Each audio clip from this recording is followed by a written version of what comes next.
Krishna Krishna Hare Hare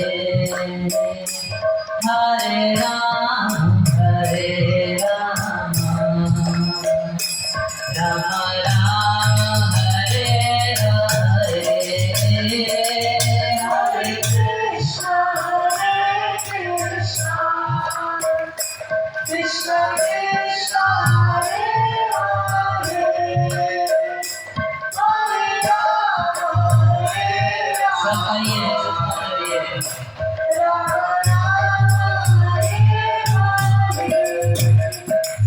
Hare Krishna Krishna Krishna Hare Hare Hare Rama Rama Rama Hare Hare Hare Krishna Krishna Krishna Hare Hare Hare Rama Rama Rama Hare Krishna Krishna Krishna Hare Hare Hare Rama Rama Rama Hare Hare Hare Bolo Hare Krishna Krishna Hare Hare Hare Rama Rama Hare Krishna Krishna Krishna Hare Hare Hare Rama Rama Rama Hare Hare Hare Krishna Krishna Krishna Hare Hare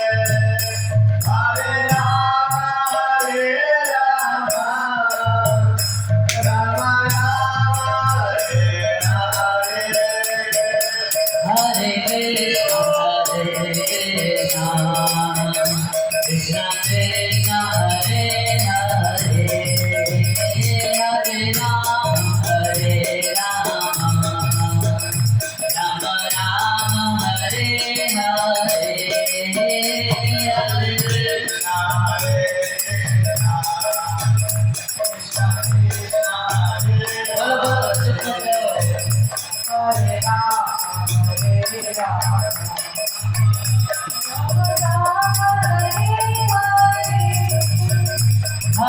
Hare Krishna Krishna Krishna Hare Hare Hare Rama Rama Rama Hare Hare Hare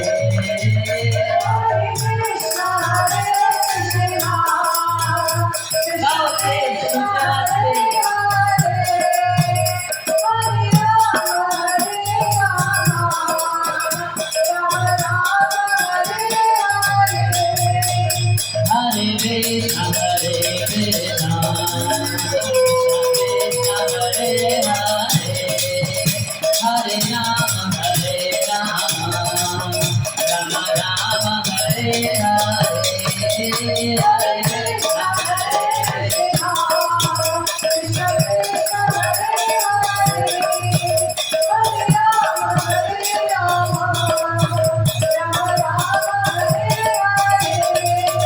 Hare Krishna Krishna Krishna Hare Hare Hare Rama Rama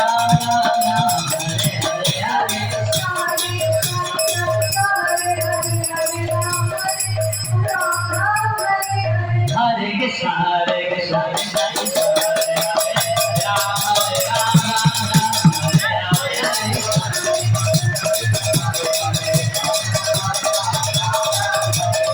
हरे कृष्णा कृष्णा कृष्णा हरे हरे हरे राम हरे हरे बोलो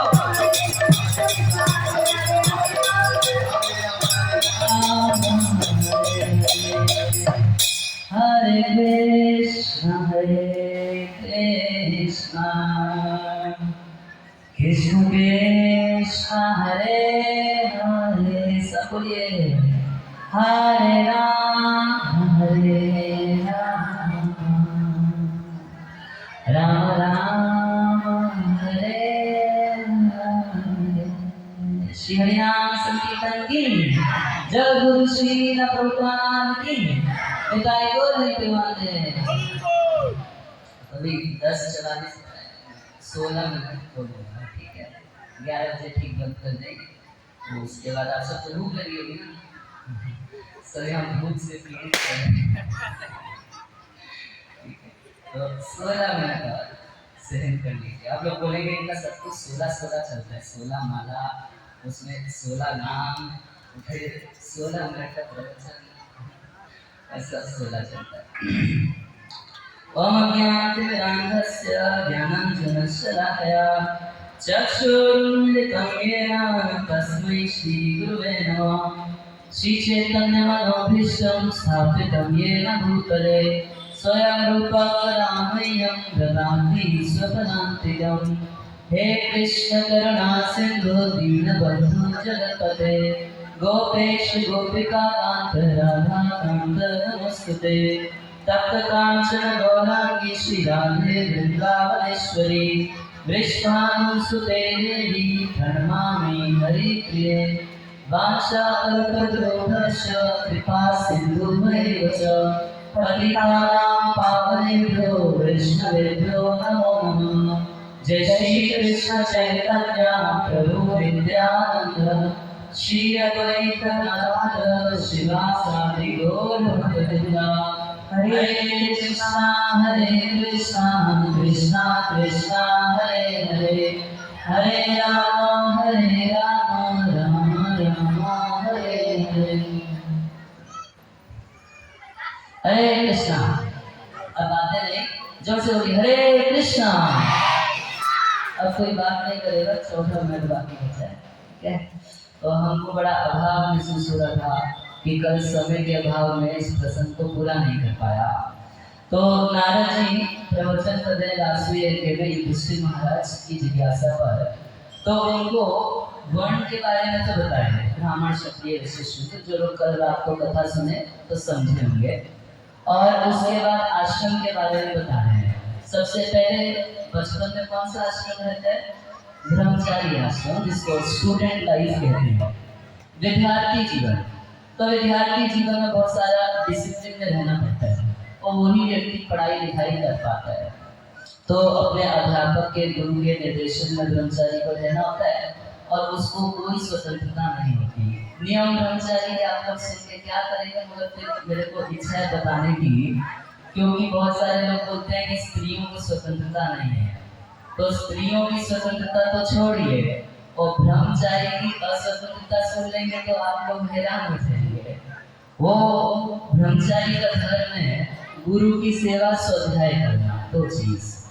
अच्छा, गुरु से पूछे बिना कहीं इधर उधर नहीं जा सकता। जब जाएगा गुरु से आज्ञा लेके तभी जाया जा सकता है, नहीं तो उसको वहीं पर रहना है। और रोज जाएगा भिक्षा याचन करने के लिए, कुछ खाएंगे ना गुरु जी, तो उसके लिए कुछ मांगने के लिए इधर उधर से कुछ फल सब्जी लाने के लिए जाएगा। और पहले जमाने में गैस तो नहीं होती थी ना, तो लकड़ी लेके आता था, वो उससे आग जला के कुकिंग की जाती थी। तो ब्रह्मचारी का धर्म रहता था कि जाके सब सामान लेके आएगा, गुरु जी को दे देगा, ठीक है। वो गुरु जी को दे दिया, वो अपने पास कुछ नहीं कर सकता, उसमें से एक लकड़ी उसकी नहीं है, सारा का सारा डिपॉजिट करना है गुरु जी के पास। और अगर गुरु जी बोले कि अब तुम भी खा लो तो खा ले, और यदि किसी दिन गुरु जी भूल गए तो उस दिन उसको उपवास रखना पड़ता है। अब आप लोग बोलेंगे कि स्त्रियों को कोई स्वतंत्रता नहीं है, क्योंकि कुछ अधीनता में रहेगी कि कोई व्यक्ति ठीक रह सकता है वास्तव में।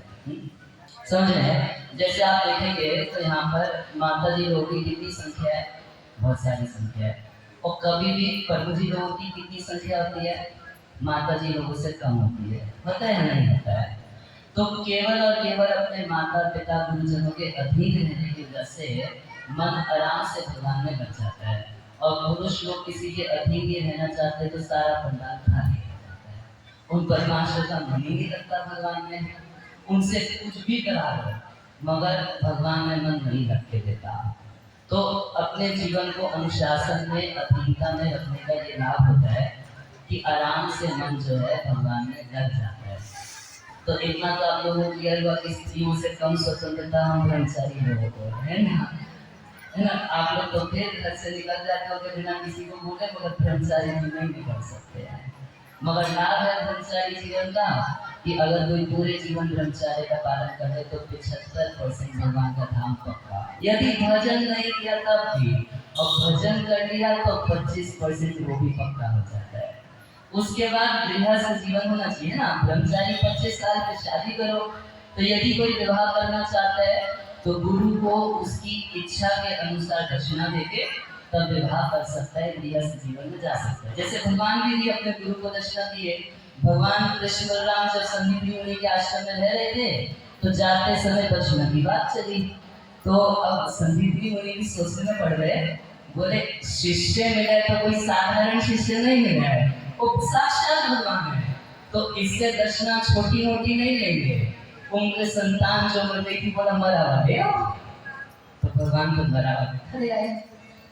तो गुरु को प्रसन्न करने के लिए उसकी इच्छा अनुसार उसको दक्षिणा दी जाती थी और उसके बाद गृहस्थ आश्रम में प्रवेश करते थे। और जो गृहस्थ आश्रम में प्रवेश नहीं करना चाहते वो नैष्ठिक ब्रह्मचारी रह सकते थे। आजीवन ब्रह्मचार्य का पालन करें, ऐसे रह सकते हैं। अच्छा, गृहस्थ धर्म की चर्चा अभी भी होती है, सीधे वानप्रस्थ की चर्चा। बोले अरे एक आश्रम में बात करने में करनी नहीं बात, तो 50 से प्लस हो गए तो घर में रहना ये धर्म नहीं है। प्रभु जी माता जी दोनों को 51 के होते घर छोड़ देना चाहिए। घर में मरना कभी नहीं चाहिए, ऐसा शास्त्र कहता है। घर में मरेंगे स्वजनों के बीच में तो रोना धोना ये वो वही घर परिवार की आसक्ति, फिर उसी घर में कीड़ा मकोड़ा बन के जन्म देना पड़ेगा, तो खराब है ना। तो इसीलिए 50 का हो गए 51 का हो गए तो तुरंत घर छोड़ के माता जी प्रभु जी दोनों तीर्थ यात्रा करे निकल जाए। और शास्त्र में लिखा है कि कम से कम 12 साल जंगल में रहना चाहिए। 12 नहीं तो 8 साल, 8 नहीं तो 6 साल, 6 नहीं तो 4, 4 नहीं तो 2, और 2 नहीं तो कम से कम 1 साल वानप्रस्थ रहे। और वानप्रस्थ जीवन के समय यदि शरीर में रोग लग जाए तो बोले फिर तो जी वानप्रस्थ ही नहीं, आ जाइए वापस घर पे। बोले नहीं, अगर शरीर में रोग लग जाए तपस्या ना की जाए तो उसी दिन से अनशन करो और शरीर छोड़ दो, इस पर रखना नहीं है। बड़ा कठोर धर्म है वानप्रस्थ का, उससे कठोर धर्म सन्यासी का होता है। इसलिए कलयुग में प्रैक्टिकली सन्यास वर्जित है। जो सन्यास लेता है तो पत्नी जो होती थी वो घर वापस आ जाती थी और बेटे के पास रहती थी। और जो प्रभु जी होते थे वो सन्यास लेके जाते थे। एक सन्यासी को एक गांव में एक दिन से ज्यादा रहना अलाउड नहीं है। 6 गोस्वामी वृंदावन में रहते थे तो एक एक रात एक एक पेड़ के नीचे, अगली रात दूसरे पेड़ के नीचे कि कहीं उस पेड़ में आसक्ति ना हो जाए। और सन्यासी का मुख्य धर्म क्या कि संसार से अपने चित्त को हटा के पूर्ण रूप से 24 घंटे भगवान में अपने चित्त को रखे। अगर इतना करता है तो सन्यासी की तो गारंटी है कि इस संसार में रहते हुए भी मुक्त है और मरने पर निश्चित भगवान के धाम जाएगा। तो जब इतना सब सुने युधिष्ठिर महाराज बोले कि गृहस्थ एकाम पदी विधिना चैन अंजसा, ये जो सन्यासी को, जो जति को गति मिलती है, जति बोलते सन्यासी को, जो सन्यासी की गति है एकदम सरलता से भगवान का धाम पा जाना, तो एक गृहस्थियों को मिल सकता है क्या? अच्छा कह रहे गृहस्थ एकाम पदवी, वही पदवी जो गति यति की है वही गति हमारी हो जाए। और कह रहे ऐसी विधि बताइए अंजसा, जो आसानी से की जा सके। हमसे एक्सपेक्ट मत कीजिए कि घर छोड़ कर चले जाएंगे, हमसे मत एक्सपेक्ट कीजिए कि तुम्हें एक ही टाइम खाएंगे और एक दिन एक पेड़ के नीचे, ये सब हम नहीं करते। हम तो गृहस्थ हैं, घर में रहते हैं, तो वही पदवी मगर हमको भी चाहिए, हमें भी भगवान के धाम जाने। तो कह रहे कि अंजसा कोई सरल उपाय बताइए। याति देविशे रूही मातृशो गृह मूर्ति। कह रहे मेरे जैसे गधे को गृह मूर्ति, गृह मूर्ति भी मतलब बुद्धि और मूल मतलब मूल। तो जो मूल होते हैं वो घर में ही अपनी बुद्धि को फंसा के रखते हैं, और घर में ये फैसिलिटी जुटाने, ये करना वो करना, पति का हित, पत्नी, मंदिर भी जाते हैं तो क्या प्रार्थना करते हैं, घर में कोई बीमार होता है तो उसके लिए प्रार्थना करते हैं, इन सब कर पाते हैं, इससे ज्यादा ऊपर सोच ही नहीं पाते हैं। तो ऐसा मैं, युधिष्ठिर महाराज ऐसे नहीं है, और बोल रहे कि ऐसा मैं, मेरे जैसा गधा जो घर गृहस्थी में इतना आसक्त है कि उसको टाइम किधर है भगवान के बारे में सोचने का, उसको टाइम किधर है ये सोचने का कि संसार बंधन से कैसे मुक्त होंगे। वो घर गृहस्थी में फंसावट है, इस बात को समझने का टाइम हम लोग के पास बचा नहीं है। कितना चित फंसा रहता है छोटी छोटी चीजों में, हमेशा लड़ाई झगड़े में, इस उसमें कैसे व्यक्ति हमेशा उलझा रहता है गृहस्थ जीवन में, मगर दुख की बात है कि उस उलझन को समझ नहीं पाता, सोचते हैं कि यही हमारा जीवन है, उसी में रचा पचा रह जाता है। तो युधिष्ठिर महाराज के हिसाब से वो लोग कैसे सब गधे के, वो गधा क्या करता है, धोबी का कितना सारा कपड़ा ढोता है, अनाज ढोता है, कभी गधे को एक दाना बासमती चावल देना है, कभी नहीं। तो कभी पहनने पर लंगोट भी गई तो भी नहीं, मगर धोबी का कितना कपड़ा ढोता है। उसी प्रकार से घर गृहस्थी में रहते रहते व्यक्ति को सुख तो इतना भी नहीं मिल पाता, और काम धंधा उपवास आदि कितना करना पड़ता है, जान हो जाती है। तो युधिष्ठिर महाराज कह रहे हैं कि आप हमको ऐसा रास्ता बताइए। तो बढ़िया संक्षेप में आप लोगों को 4-5 श्लोक बता दूंगा, बाकी आप लोग भागवतम कीजिए और खुद से करेंगे। तो कह रहे गृहेश अवस्थितो राजन क्रिया कुर्वन्तु यथोचितम। घर गृहस्थी के लिए जो उचित काम है थोड़ा तो करना पड़ेगा। हमारे गुरु महाराज कहते हैं मिनिमम स्पीड। कोई बड़ा बड़ा एक्सप्रेस वे हाईवे होता है तो उस पर आप साइकिल और मोटरसाइकिल लेके नहीं जा सकते, मिनिमम स्पीड रहती है कि 60-70 से कम गाड़ी उस पर नहीं चला सकते। तो ऐसे ही घर गृहस्थी में जीवन चलाने के लिए कुछ पैसा इकट्ठा करना पड़ेगा। अच्छा, अपनी जाति के अपने ज्ञाति लोग जिस स्टैंडर्ड से रहते हैं उस स्टैंडर्ड से रहना पड़ेगा। पड़ोसी ने शादी में 10 लाख खर्च किया तो कम से कम 7-8-9 कुछ खर्च करना पड़ेगा। ये सब मिनिमम स्पीड हो जाती है घर में रहते रहते। तो नारद जी कह रहे हैं कि इतना सब कर लेना चाहिए, मगर लफड़ा बहुत नहीं बढ़ाना चाहिए। और याद रखिए इन सारे कामों को करिए, मगर वासुदेव अर्पणम साक्षात उपासित महामुनि, सब कुछ भगवान वासुदेव को समर्पित करते हुए दीजिए। अपने जीवन के वही सारे कार्य जो सोना, नहाना, धोना, पूजा करना, जो कुछ करते हैं किसके लिए करिए, कृष्ण के लिए करिए। और दूसरी चीज क्या करिए, तेरा उपासित महामुनि, महामुनियों के पास रहिए। मुनि उसको बोलते हैं जो मौन है, और महामुनि उसको बोलते हैं जो फालतू तो नहीं बोलता मगर भगवान के बारे में जरूर बोलता है। ना बोलने वाली बात नहीं बोलता, मगर बोलने वाली बात में चुप नहीं रहता, बोलने वाली बात भगवान की कथा बोलते हैं। तो ऐसे कथा बोलने वालों के निकट बैठना चाहिए, उनको घर पर बुलाना चाहिए, उनसे कुछ जिज्ञासा करनी चाहिए, अपनी समस्याओं के सामने रखनी चाहिए, उनसे उपाय पूछना चाहिए, उस उपाय का पालन करना चाहिए और खुशी से आनंद से जीवन जीना चाहिए। कंफ्यूजन में जीवन नहीं जीना चाहिए। और भक्तों के पास जाके कह रहे श्रीमण भगवतो भीष्मम अवतार कथामृतम, भक्तों के पास जाके निरंतर अथवा बार बार भगवान के अनेक अवतारों की कथा सुननी चाहिए। कृष्ण के बारे में, राम के बारे में, नरसिंह के बारे में, वामन अवतार आदि सब के बारे में सुनना चाहिए। कह रहे क्या होगा इसको करने से, कह रहे सत्संग करने से ऐसा प्रभाव होता है कि जो जीवन में छूटना है एक दिन सब छूटना है ना मरने के समय, तो सत्संग के प्रभाव से संसार की आसक्ति खत्म हो जाती है। घर में रहते करते ही अंदर से सब कुछ छूट जाता है।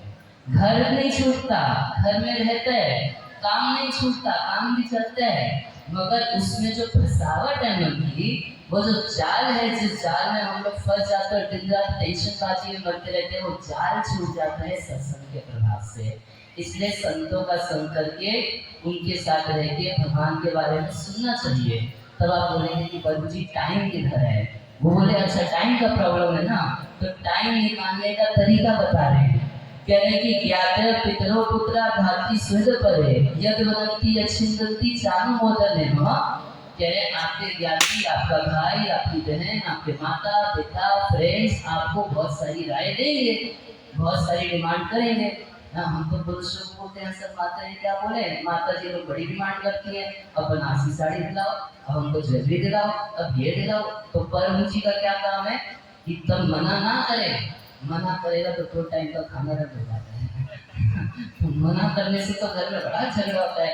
तो प्रभु जी लोगों के लिए और माता जी लोगों के लिए भी यही प्रवचन है कि पति जब कुछ बोले, बच्चे कुछ मांगे, तो तुरंत उसमें लग नहीं जाना चाहिए, और मना तो कभी नहीं करना चाहिए। चालू होता तब बाहर से बोले हाँ इसी संडे सिनेमा देखने चलेंगे, और जब संडे आए तो सुबह 5 बजे लाए मंदिर चलेंगे।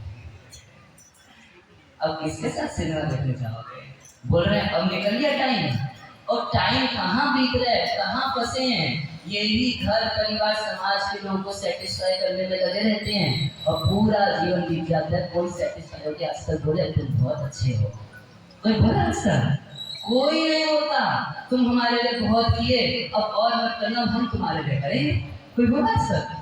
घर परिवार फ्रेंड समाज कितना इकट्ठा करके रखा, सबके लिए जान दे दी, और हमको बात बोल रहे थे कि क्या राजा बोलने का नहीं है। ऐसे गाना बचपन में सुने थे, दिल दिल कहीं जान दी अगर तो दिल भर पर ना हो, ये सर ऐसे गीत था।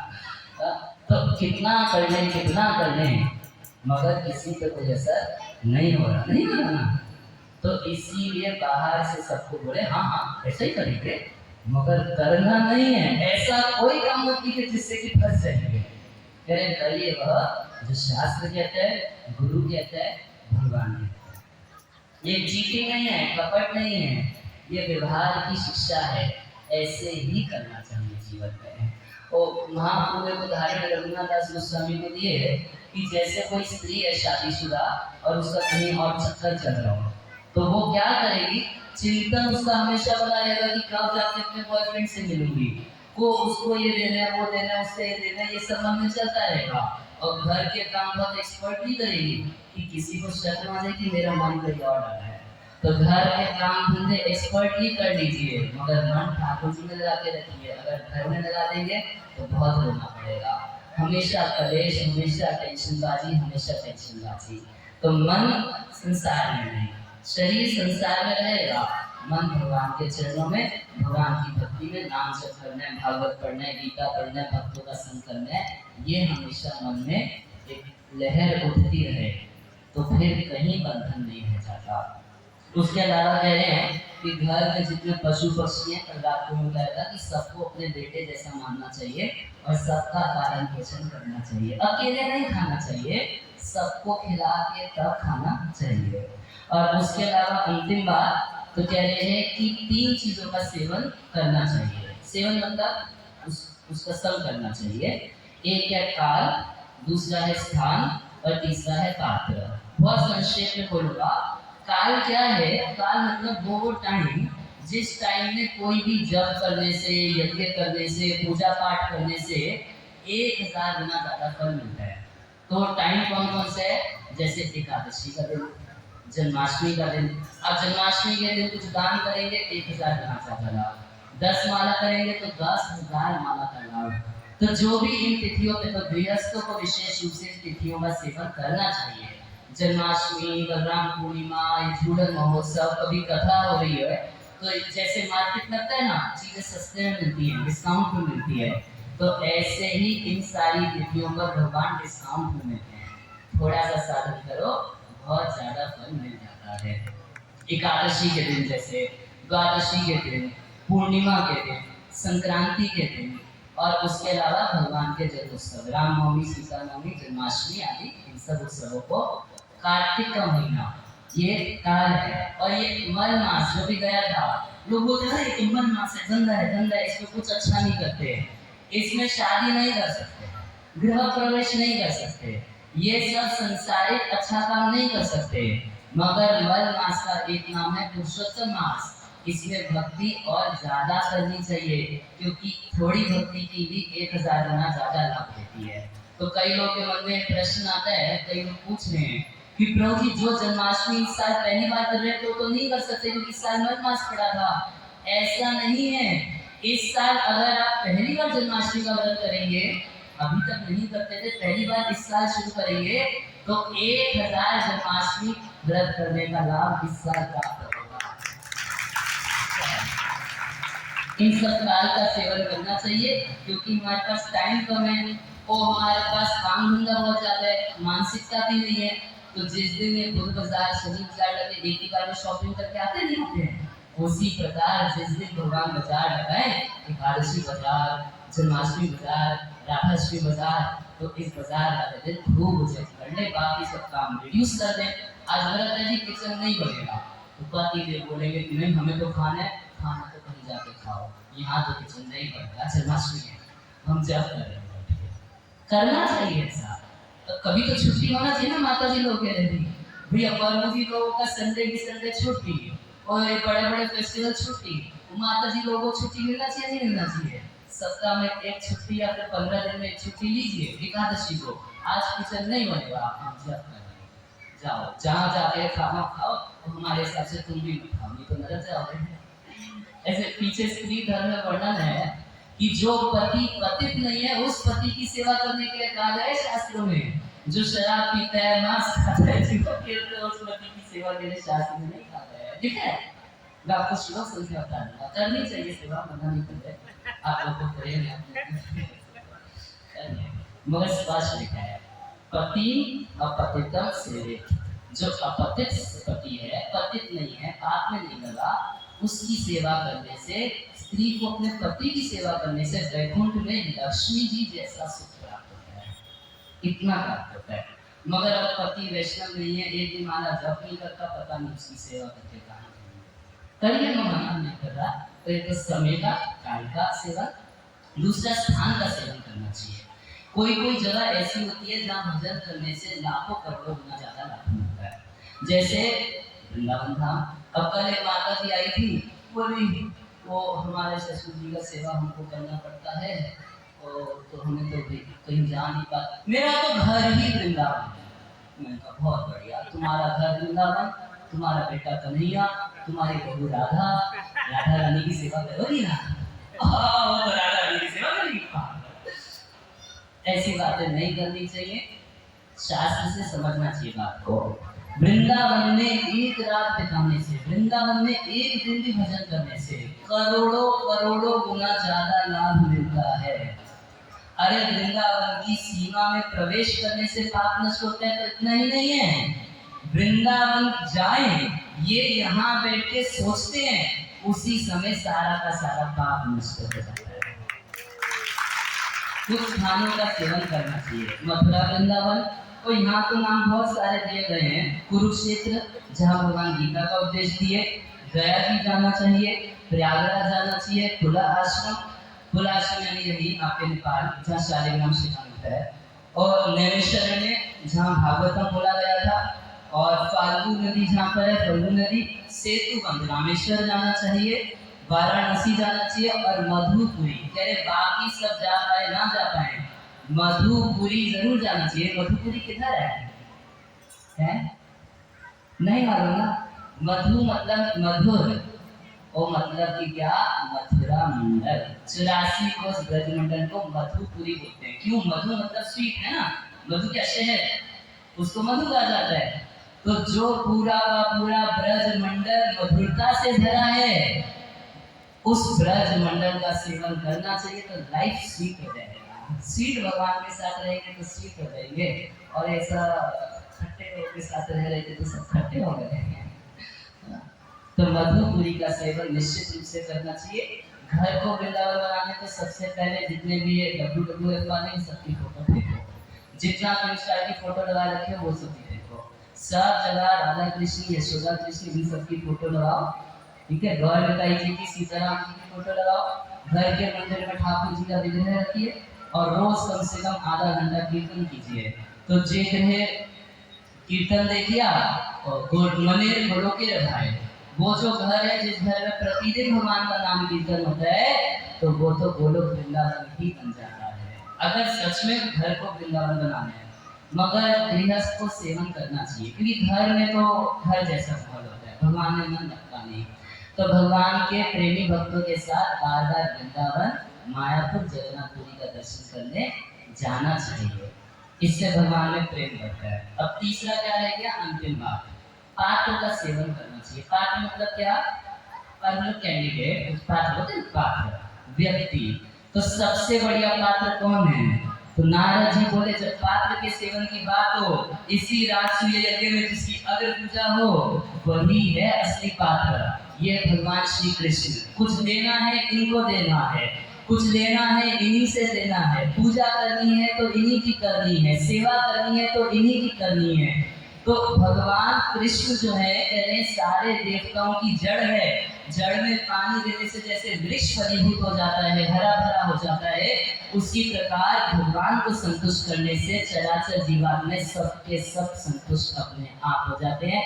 किसी को अलग से प्रसन्न करने की कोई जरूरत नहीं रहती। तो सबसे बढ़िया पात्र कौन है? कुछ देना चाहते हैं तो किसको देना है? भगवान श्री कृष्ण को, उनके प्रचार में, इस सेवा में देना चाहिए। और दूसरा पात्र है भगवान के भक्त, जो भगवान के प्रचार में, उनकी सेवा में 24 घंटे लगे रहते हैं। उन्हीं को खिलाना चाहिए, उन्हीं को पिलाना चाहिए। कुछ गिफ्ट देने की इच्छा है तो भक्तों को गिफ्ट देना चाहिए। और जो कुछ व्यवहार करना चाहिए तो कह रहे हैं भक्तों के साथ व्यवहार जरूर जरूर करना चाहिए। आप जितना प्रेम से भक्तों के साथ व्यवहार करेंगे उतना ही प्रेम आपका ठाकुर जी के चरणों में बढ़ेगा। और जब ठाकुर जी के चरणों में प्रेम बढ़ेगा तो संसार बंधन अपने आप खत्म, पाप अपने आप खत्म, संसार के दुख अपने आप खत्म, संसार के सुख अपने आप मिलेंगे।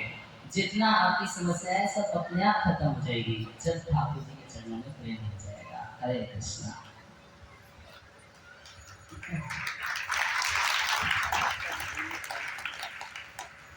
10 मिनट आधा हुआ, ठीक है। कोई कुछ पूछना चाहते हैं आप मुझसे? अब तो बाकी सब है, कोई शर्म की बात नहीं है। आप लोग के मन में कोई सवाल हो तो आज पूछ लीजिए, फिर मारा वाला दे। शर्माइएगा, यदि पूछना हो फिर तो हम जा रहे हैं, फिर भी पूछ सकते हैं, बिना कुछ खत्म नहीं है हमेशा। कुछ पूछना चाहते हैं किसी से तो स्थान का सेवन बता दीजिए। मायापुर वृंदावन की यात्रा कब होगी? देखिए, सांसारिक लोगों के साथ धाम नहीं जाना चाहिए, भगवान के धाम जाना चाहिए भक्तों के साथ। भक्तों के साथ जाएंगे, भक्त लोग आपको एक एक जगह के बारे में बताएंगे, भगवान की लीला बताएंगे और प्रेम बढ़ेगा। जब प्रेमी भक्तों के साथ जाएंगे प्रेम बढ़ेगा, व्यापारियों के साथ जाएंगे तो व्यापार बढ़ेगा। वो जाके बताएंगे कि यहाँ की जमीन 1.5 लाख रुपए की होती है, वहाँ की जमीन 2.5 लाख रुपए की होती है। अच्छा